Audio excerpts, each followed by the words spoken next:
Build discipline using the things you're already doing. As I mentioned in the introduction of this training, what makes this training different is that you're going to choose to build discipline doing the things that you're already doing. You're not going to be assuming weird yoga poses. You're not going to adopt exotic meditation or mindfulness practices. You're not going to be doing any of that.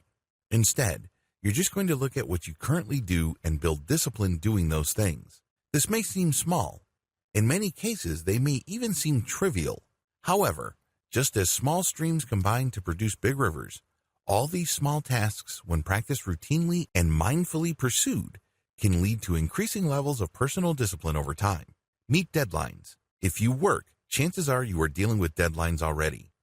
There's also a high likelihood that you probably have blown through a deadline or two in your career. You can build discipline by making it a point to meet deadlines every single time. I understand this can seem like a tall order right now. However, the more you commit to this, and the more you achieve it, the easier it becomes. You just have to consciously commit to doing it and understand what's at stake.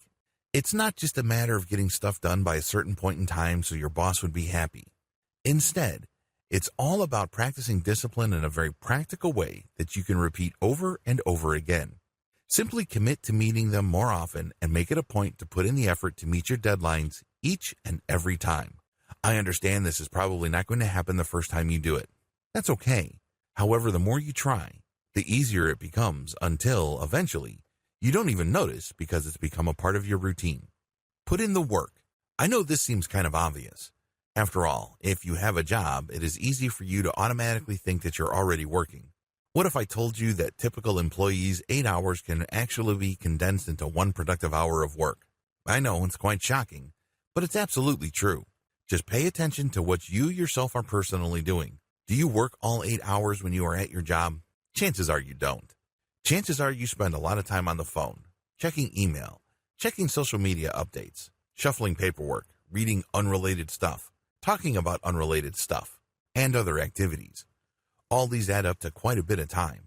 When you just zero in on the stuff that actually matters as far as your employer is concerned, you'd be lucky to get 1 hour of actual work done. Use this as a golden opportunity. Put in the work. Commit to more output. I'm not just talking about random output here. I'm talking about output that actually contributes a tremendous amount of value to your employer. Next, you should commit to pure work. In other words, cut down on the social media updates. Set aside the email time. Restrict unrelated activities to a bare minimum. If this isn't challenging enough, you should also commit to hitting quality guidelines. It's not enough that you are producing work at the right amount. You should also make sure that whatever work you produce meets the highest quality standard. Let me tell you, you would always have this opportunity if you work for other people for a living. Every single hour you are at your job is an opportunity to do this. The good news is, if you consciously work to build up your discipline by committing to hitting high-quality guidelines and producing a lot more output, you stand to benefit in more immediate terms. Not only does committing to more productive work help you become a more disciplined person, but it can actually help you get promoted more.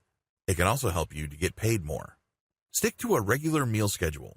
Believe it or not, even the simple act of eating can build discipline. How?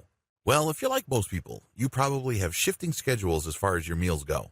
Sometimes you get so busy in the morning that you skip a meal. Sometimes things pop in the middle of the day and you have lunch at weird hours. By deciding to stick to regular meal schedules, you actually build up your personal discipline level. The secret here is not just setting up a schedule. The secret is setting up the consequences of missing your schedule. I am, of course, talking about refusing to eat if you miss your scheduled mealtime. If you set things up this way, then there is a consequence to your action. This sets you up for meeting your regular meal schedules because you have an incentive to do so. This goes a long way in pushing you to eat at regular times during the day. Your mind becomes more disciplined and, most importantly, your body becomes more disciplined. Don't be surprised if you regulate your weight more effectively just by simply sticking to regular meal schedules and refusing to eat if you miss your meal times. Give yourself consequences. The big challenge in building personal discipline is the fact that a lot of people look at this whole project as something that would be nice if it happened. In other words, they're setting it up as an option. It is not an option. You're actually engaged in the most important things you could ever do with your life. Like I described in an earlier video, it has a profound impact in many areas of your life. It also applies across the board. Unfortunately, if you were to view this as something that would be nice if it happened, you don't really set up any negative consequences for yourself. If you don't show up to work on time, that's just another blown schedule. If you don't eat a meal on time, welcome to the club. You have to get out of those mindsets. You have to instead give yourself consequences if you drop the ball. For example, if you did not stick to your regular meal schedules, you could skip your meal. If you spend money in an unscheduled way, you reduce your budget. There has to be some sort of negative consequences for your failure to act in a disciplined way. Unfortunately, nobody is going to step in and do this for you. You're going to have to do this yourself. Remember, baby steps are still steps forward. I know that the steps above can be a tall order for most people. Believe me, I understand. This is why you shouldn't beat yourself up too badly if you stumble and fail. Keep in mind that even if you're just making small steps forward and you're able to get things done from time to time, you're still making progress. After all, baby steps are still steps forward. At the very least, you're getting adjusted to the idea that you have to behave in a more disciplined way. You only need to compare your mindset now with what it was before for you to see that this is a good thing. So don't worry too much about any big improvements that you may have failed to achieve. Focus instead on the fact that you're making small changes. No matter their size, if you keep repeating them and you keep pushing, they can eventually take you to where you want to go.